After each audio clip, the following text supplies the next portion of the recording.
Mina ei ole, aga kohe. Kui me läheme külje peale, siis ma vaatan, kas palju hoiavad siin niimoodi. Ei ole. See on õige.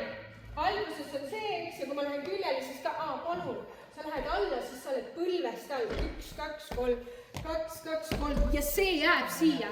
Põõsas on madal. Ega sa puud lahti ei tõmba, sa tõmbad põõsa lahti. Ja siis otsid, siis oled ka põlvest all. Eks mitte küünakes, aga põlvest all. No nii, vilets heliaga teeme sellega, et ma saan kontrollsõidana ka.